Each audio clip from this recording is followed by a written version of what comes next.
Alright. So we back at it again.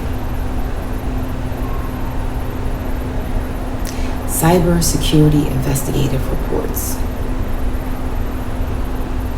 So here we are.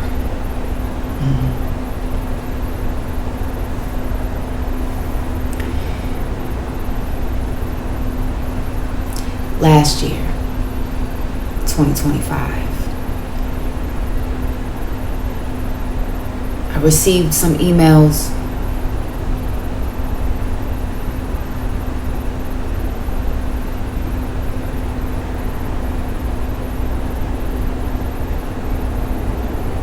from Netflix telling me, thank you for your purchase. They were receipts. When I go into the emails, I'm like, I didn't make any purchases. What's this?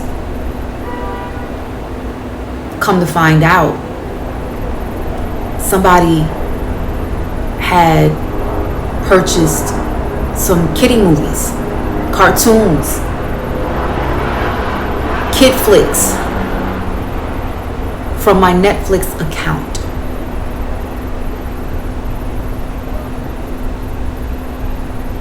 Not that they hacked into Netflix, they hacked into my smart TV.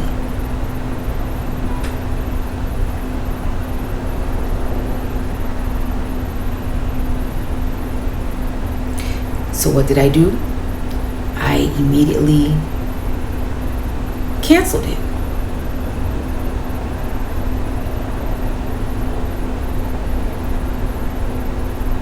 Okay. And they in turn immediately gave me a refund. Then I canceled my accounts, took my credit card out, canceled the credit card completely.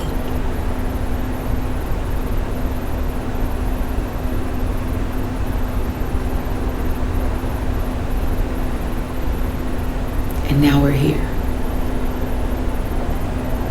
So, how did they get into my account? They hacked my smart television.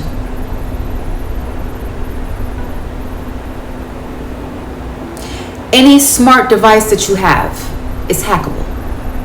Some of you are like, you know what, Mina Means, you're so late to this. We know, we get it. You're wasting your time. No, I'm not. Because not everyone is aware. So don't worry about what I do. I'ma do what I'ma do. Okay. Now, I have long since been privy to this stuff. We get it. It's a world of hacking out there. I just didn't think that I'd be hit. I was hit last year. Here we are. I was first hit, or should I say, I noticed funny things going on when my T-Mobile Wi-Fi box stopped working cold. It just died on me. When that happened, I had to start using the free public Wi-Fi through the facility that I'm at. This place offers free Wi-Fi. I started to use the free Wi-Fi,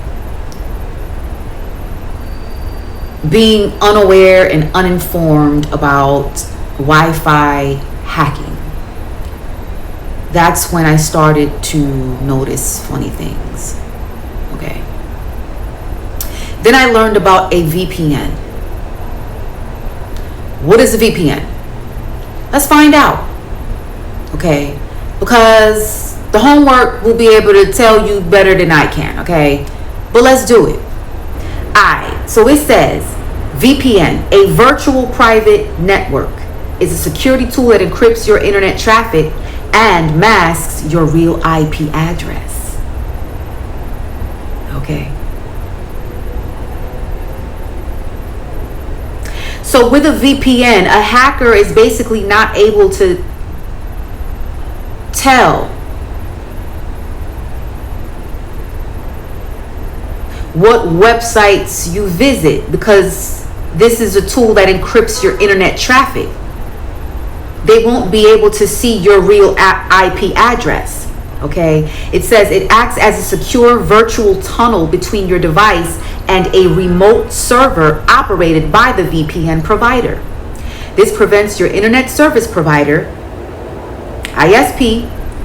It also prevents hackers on public Wi-Fi and data trackers from monitoring your online activities. Okay, so once I started to notice a few little funny activities with my accounts and things like that, when I was forced to switch from my T-Mobile Wi-Fi box to the free public Wi-Fi offered by this place, I started to notice a few things. Why didn't I just take the T-Mobile box back to the spot? I did. I took it back. But because it shut down on me, I didn't want another one. I was completely turned off. I don't want something that is not going to work. And I didn't have it for too long. So I just say, you know what? I'm good. I wanted to put my trust in the public Wi-Fi that is offered by this place. And so I gave it a shot.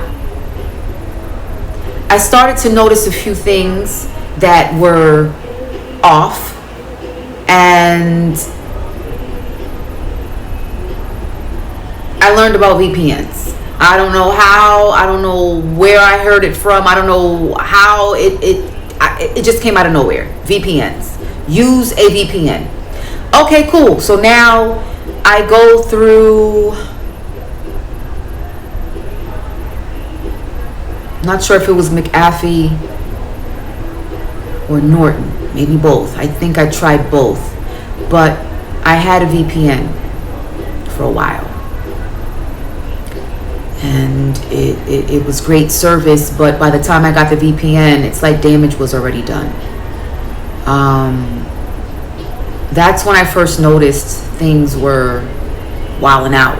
My accounts, there was always a glitch in the system. Things were just, not fully operating right. So my intuition, and we're just going with just through and by my intuition alone, okay? I don't have no actual facts, but that's what I'm digging for. My intuition is that I was hacked by this place. Straight like that. And whoever hacked me got kids. They have kids. They know how to do a penetration test.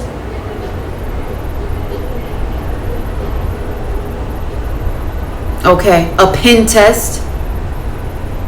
Ooh, think about it. Let's go there. Let's do the homework, so because it'll tell you better than I can. Let's do it. All right, check this out. Penetration testing, or pen testing, is a proactive security exercise where a cybersecurity expert attempts to find and safely exploit vulnerabilities in a computer system, network, or application. This authorized simulated cyber attack mimics the tactics and techniques of a real-world malicious hacker. Its ultimate goal is to discover security weaknesses before actual threat actors can exploit them. Now, this is the legal, right? This is a legal, more official definition of penetration testing, right? But If this authorized exercise mimics what a real world hacker would do, a hacker has to do a penetration test. And how they do it, they somehow find your IP address. They get into your Wi-Fi network. They find your IP address. And this is just a scenario based on how it's making sense to me in my mind. If there are any cybersecurity experts out there who will watch me later or are watching me now, feel free to correct me if I'm wrong. You are welcome, okay? But let's just say a hacker finds your IP address and they do a penetration test using your IP address to see how many devices you have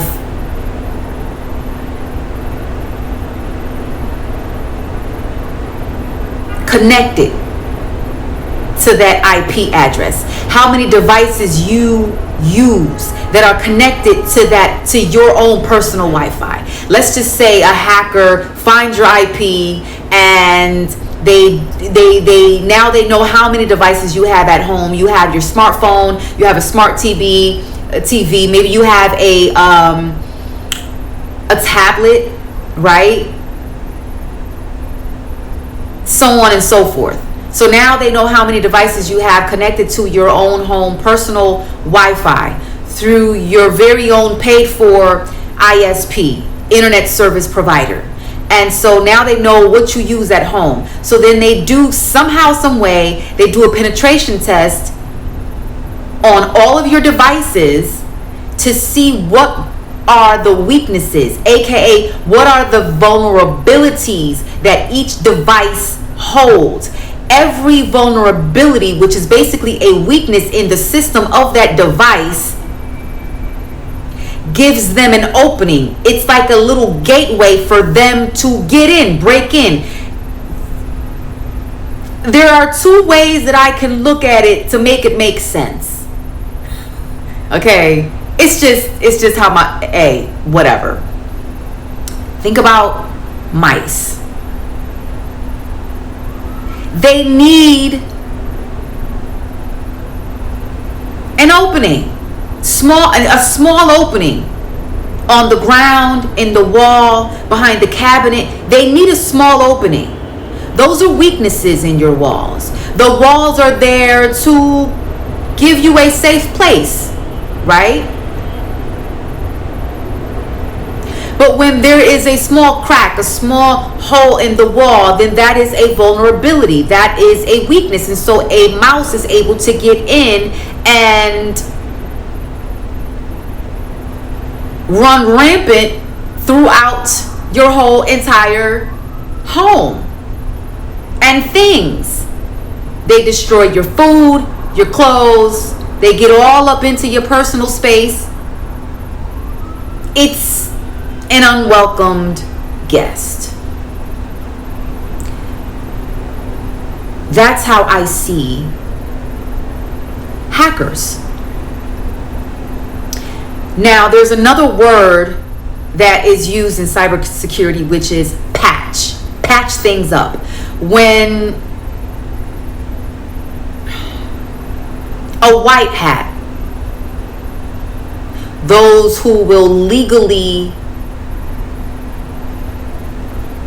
hack you, okay?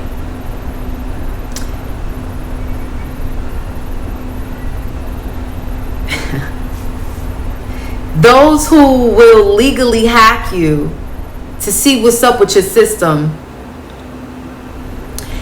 will do the same thing a hacker does.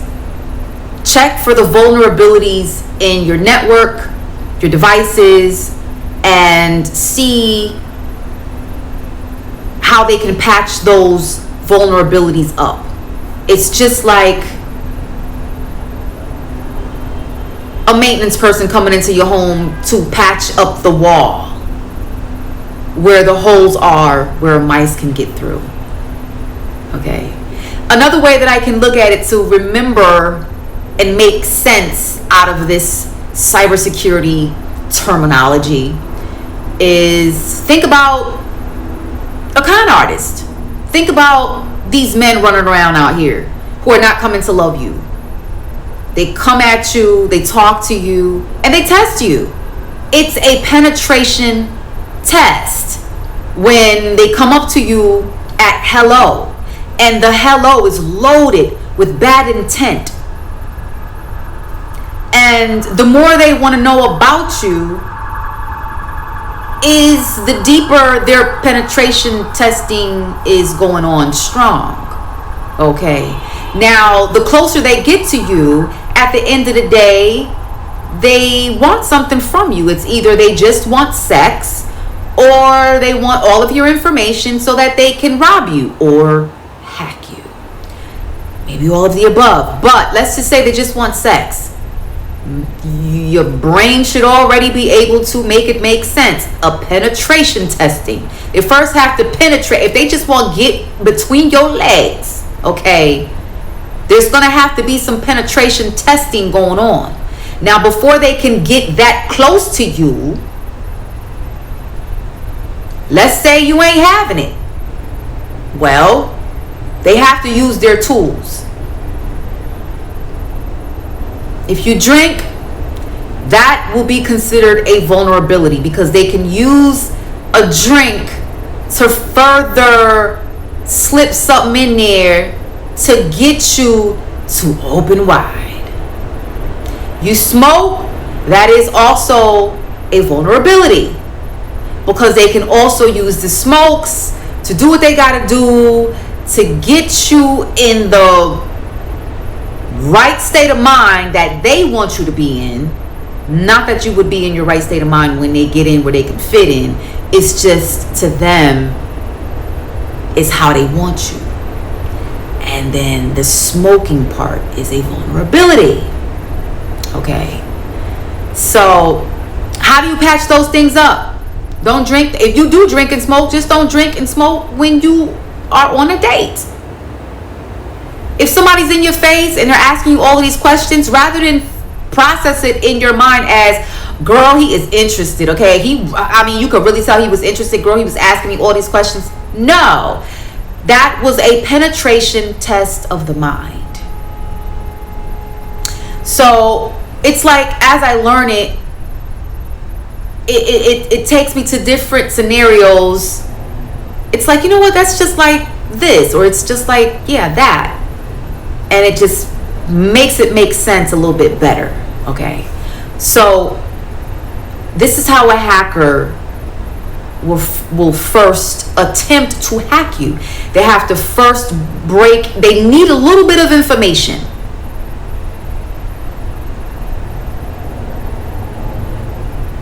First, they want to know if you are using public Wi-Fi or if you are using your own ISP, Internet Service Provider, which would be like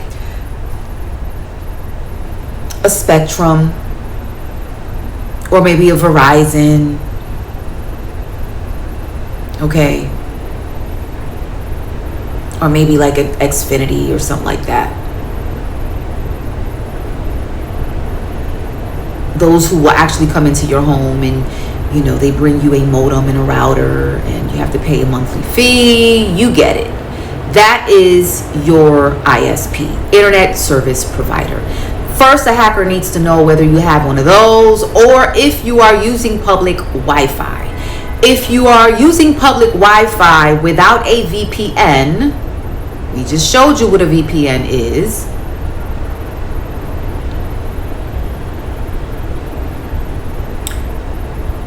Then it may be a little bit difficult for a hacker to hack if you're using a VPN because your IP address would be masked. Okay, while you're using that public Wi-Fi, using a VPN,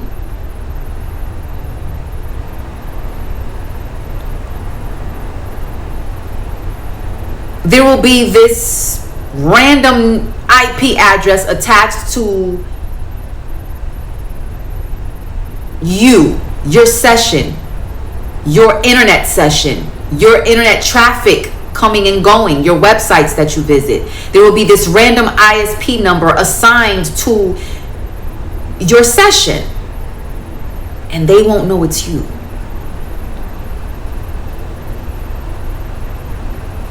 Okay, so what I'm guessing is that someone hacked into my devices, my television, my smart TV. Okay, they hacked into my TV. They saw that I had Prime Video. I was subscribed to Stars because I had to watch Power. I'm a Power fan. Okay, I don't watch it anymore because I canceled my subscription.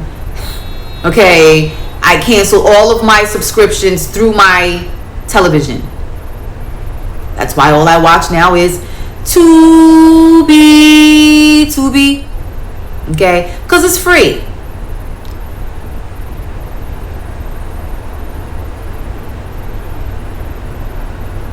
So somebody hacked into my smart TV because they found vulnerabilities on that device. Okay. The way to patch that up is to go into the settings. Your settings are everything, but it's not everything at the same time, because hackers know how to bypass certain features, certain things. Okay.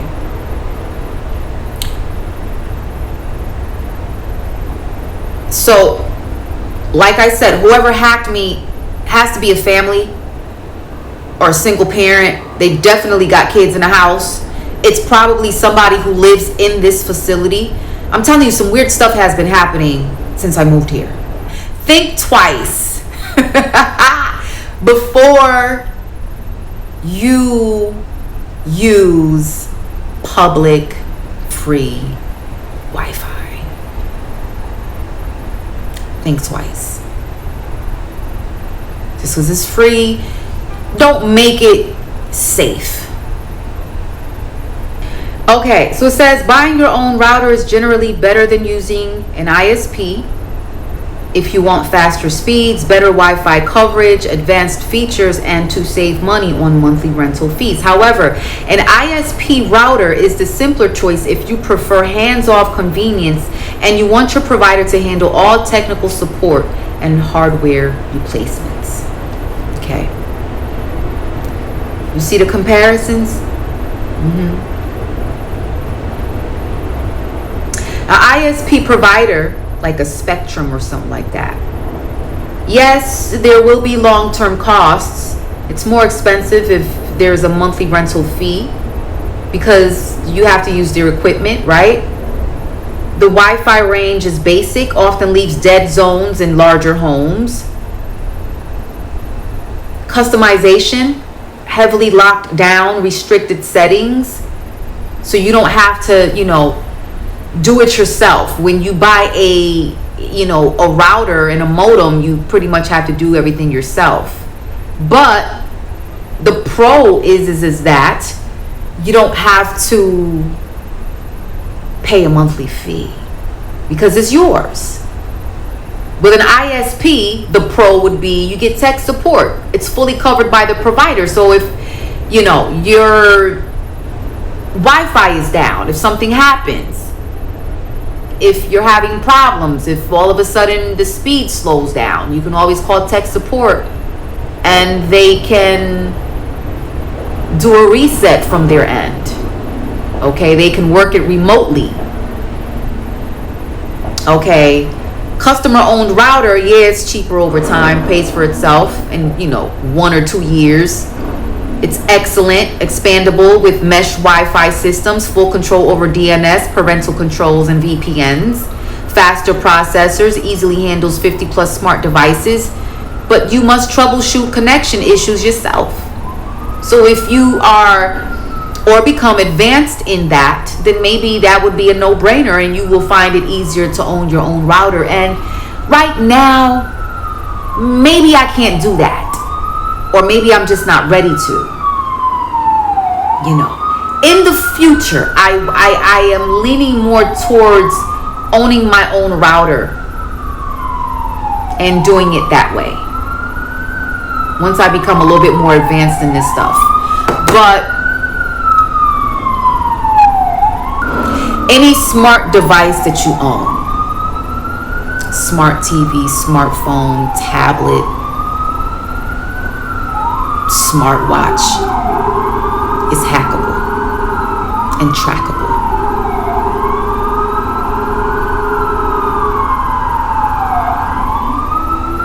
A family, somebody with kids. Once again, I repeat, maybe one incident is not related to the other, but I'm telling you, and I will say it again, I met somebody in 2024.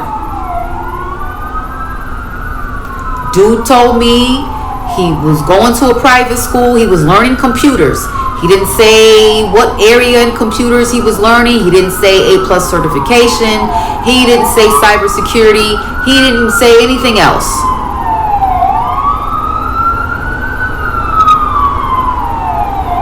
He just said private school and computers. When we parted ways and we were no longer talking, my life, it's like little bits and pieces of it online just started to chip away. And I'm like, yo, something ain't right, B. I changed my phone numbers, because you could do a lot with a phone number. You could do a whole lot with a phone number.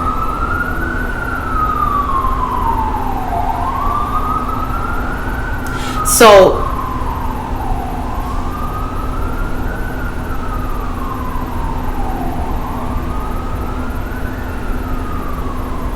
I say all of that to say this. Yo, just be careful. I am a victim.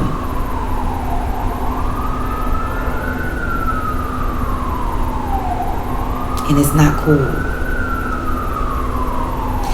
And it hurts.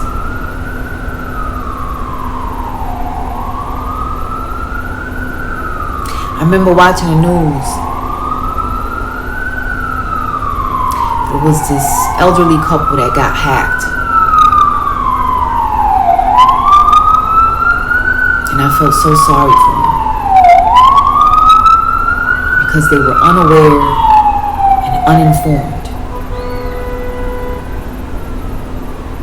And they were hacked out of a good amount of money.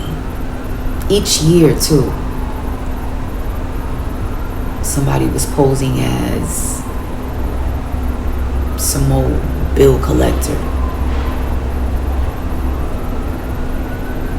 Stripped that elderly couple from everything that they had, and I promise you, my heart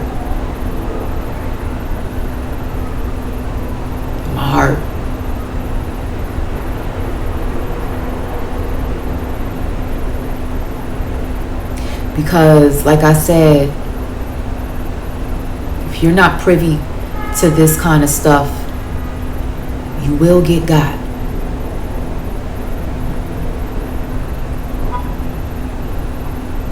And I don't believe I was just hacked. I was targeted. I had a conversation with a police officer about all of this stuff. And all he told me was he couldn't really do anything about it until,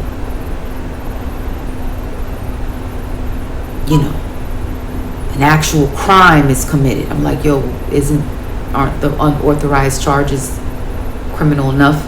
But they ain't gonna take no little kitty ass movie charges seriously. It's okay, you got your refund, is what he said. So you good. You took the necessary steps, you canceled your accounts, you canceled your credit cards, you took everything down, you alerted You know what I'm saying? He said now you got to go to the 3 boroughs, and I put an alert on everything. We're going to dig deeper into my case. This is just a small portion of it.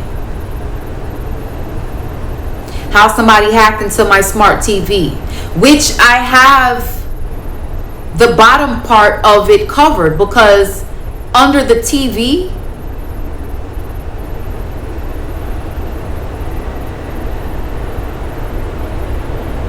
that little light that goes on and off when you turn your TV on with the remote,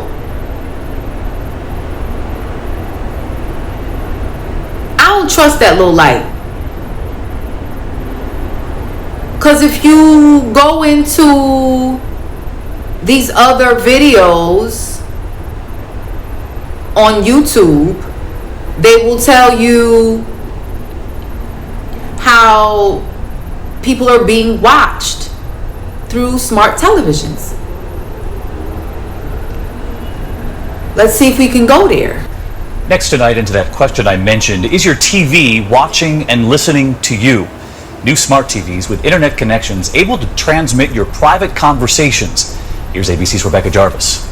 Hello, Mr. Yakamoto. A warning tonight straight out of Minority Report. How those assorted tank tops work out for you?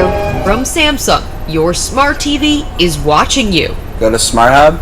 The latest technology that turns your voice into a remote so that you can scan YouTube, choose a movie, or change channels just by speaking can also hear your private conversations. YouTube. We gave Samsung's latest model a test. Once I press this button, everything I say into this device is getting recorded and could be shared with a third party. It's as cool as it is creepy. People have this expectation that the conversations that they have in their own home or what they choose to watch, this kind of data is really private. Samsung's privacy policy telling consumers, please be aware that if your spoken words include personal or other information, they will be captured and transmitted to a third party. The company adding that they do this to improve the features of their televisions. Another step deeper into a world where Big Brother really is watching and listening to you. All right, this sounds kind of crazy, but how do you protect yourself? Well, you can turn off that voice recording feature, David, but there are trade-offs here, because if you do that, you have to go back to using your remote. No more of the voice-operated feature, the whole reason you bought the TV in the first place. All right, Rebecca Jarvis with us tonight. Rebecca, thank you. Y'all seen that?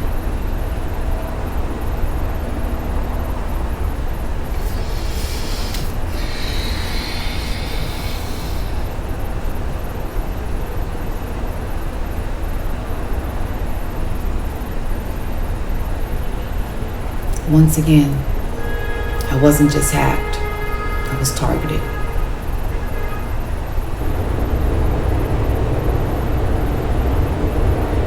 I'm gonna leave it right there. And I'm gonna keep praying.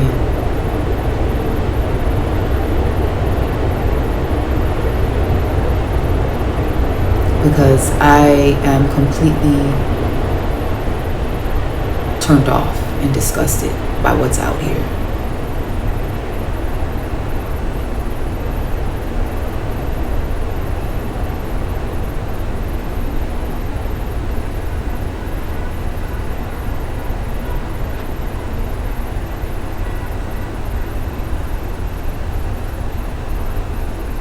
So with that being said, there ain't no how we do it. It means once again, peace, love, all things beautiful from the heavenly realms above.